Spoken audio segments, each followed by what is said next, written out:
Get ready for the holidays with the perfect gift from your local Red Wing shoe store. Hi, Teresa here. Our durable, comfortable footwear makes the ideal gift for your loved ones.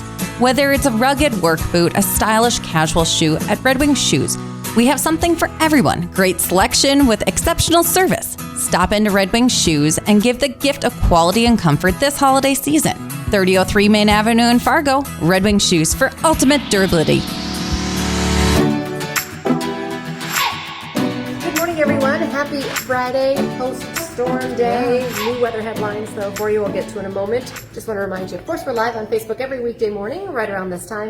It stays on your feed throughout the day, so you can watch it whenever it works best for you, or check it out as a podcast. Just go to inform.com/podcast. Look for the Inform Minute. All right, weather on the way once again. We're kind of in between systems this morning. It was clear overnight. Pretty sunrise, had lots of sunrise pictures come in. Cold, temperatures fell into the teens below at one point and now starting to rise as the wind is picking up out of the south. Gets quite gusty today, between 40 to 45 miles an hour, and we add in a little more snow. So we do have to watch out for blowing snow, visibility issues, drifting snow. Not nearly to the caliber of yesterday. I want that to be really clear, but I also don't want you to be like, it's going to be perfect driving outside. The storm's behind us, it's done, right, we're it'll good be to go. fine. No, not necessarily. Still the snow, still the wind. You bring those two things together and it makes it less than fun to be driving through. We'll see the snow move into Devil's Lake within the next hour and a half or so. Then toward Grand Forks by about 11 o'clock noon, and then continuing its trek into northern Minnesota through the afternoon into the early evening hours. Meeting those winds, visibility down probably 1 to 2 miles in some spots when we're kind of dealing with the heaviest of the snowfall. Winter weather advisory in effect for the northern parts, 10 o'clock this morning until 8 p.m. tonight. Okay, Lydia has a weather cut in during GMA, so we'll just pause. We'll have her come back when she's done. I'm going to turn this so we can actually watch it. I don't know if you'll be able to hear it, but... Oh, there's our Thompson video again. Beside her.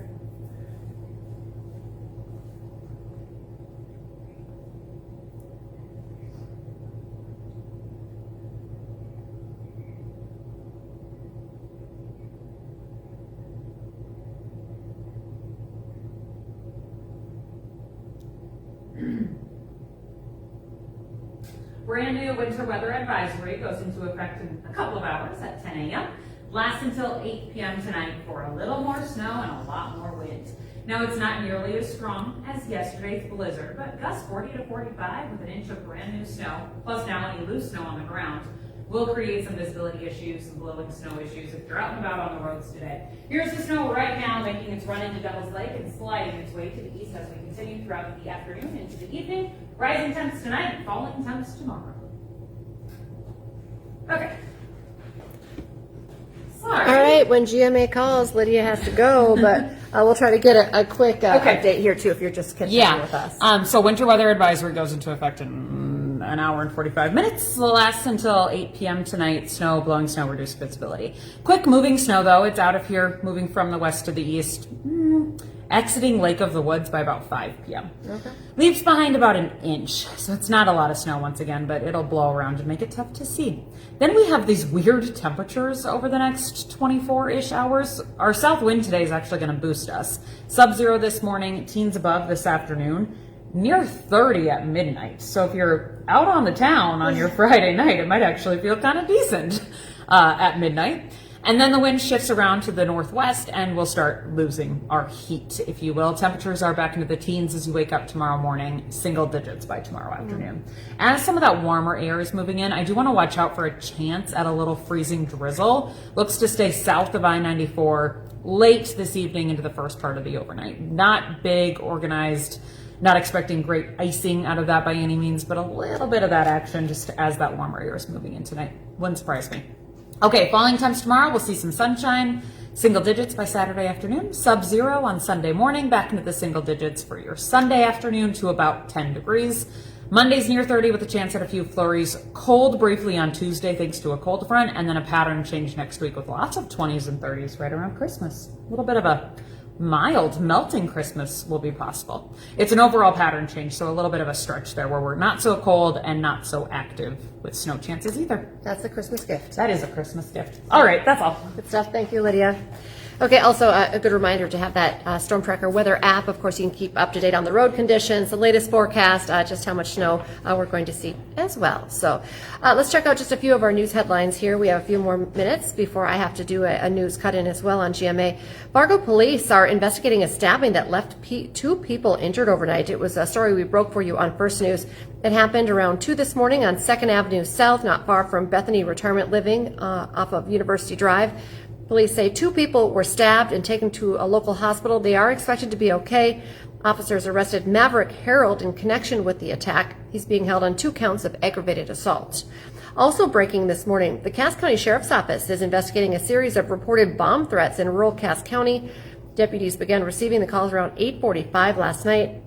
Authorities say no credible or substantiated threats have been found, and they believe the reports were a hoax. One specific location in Kindred was identified and cleared by a K-9 unit. Out of abundance of caution, deputies also conducted building checks throughout rural communities and schools overnight. The man arrested in a deadly stabbing in Monoman says he was acting in self-defense after a bar fight. 23-year-old Diami Clark is facing 2 counts of second-degree murder. He's accused of stabbing 24-year-old Adam Webster outside the King's Corner bar early Sunday morning. We're learning more about this case. Court records say multiple witnesses say the 2 men were fighting inside the bar before both were kicked out. Former State Senator Nicole Mitchell is appealing her conviction, sentence, and a new restitution order after being convicted of breaking into her stepmom's house in Detroit Lakes. This week, a judge ordered Mitchell to pay her stepmother more than $26,000 in restitution. Mitchell broke into her childhood home in April of 2024. She previously said she was trying to retrieve items that belonged to her late father. The restitution is meant to cover more than a year of rent and security equipment for the apartment that her stepmom moved into after the incident. The Becker County Sheriff is responding to comments from a Native American activist regarding the investigation into a shooting at her home. We've talked a lot about this story this week. We spoke with Winona LeDuc earlier this week. Last month, investigators say at least 10 shots were fired into the home on her farm.